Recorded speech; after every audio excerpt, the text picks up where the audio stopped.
નમસ્કાર મિત્રો, વિડીયોમાં તમારું સ્વાગત છે। તો મિત્રો, ગુજરાતમાં ભારે ગરમી વચ્ચે કમોસમી વરસાદ પડ્યો છે।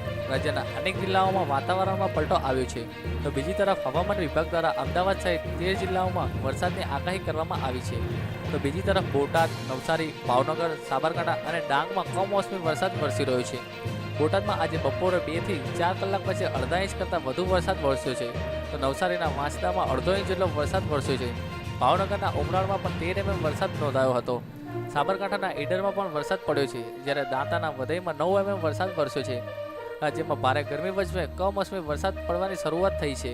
રાજ્યના અનેક જિલ્લાઓમાં વાતાવરણમાં પલટો આવ્યો છે અને હવામાન વિભાગની આગાહી કરવામાં આવી છે કે અમદાવાદ સહિતના મોટાભાગના વિસ્તારોમાં વરસાદની આગાહી કરવામાં આવી છે। મધ્ય ગુજરાત, ઉત્તર ગુજરાત અને દક્ષિણ ગુજરાતના 17 જિલ્લાઓમાં વરસાદની આગાહી કરવામાં આવી છે।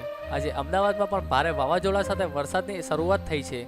ભર ઉનાળા વચ્ચે આજે વરસાદની આગાહી થતાં વાતાવરણમાં એકદમ ઠંડકતા પ્રસરી ગઈ છે। તો મિત્રો, તમારે ત્યાં કેવો વરસાદ વરસી રહ્યો છે તે નીચે કમેન્ટ બોક્સમાં જણાવી શકો છો। તો બસ મિત્રો, અમારા વિડીયો માટે બસ આટલું જ।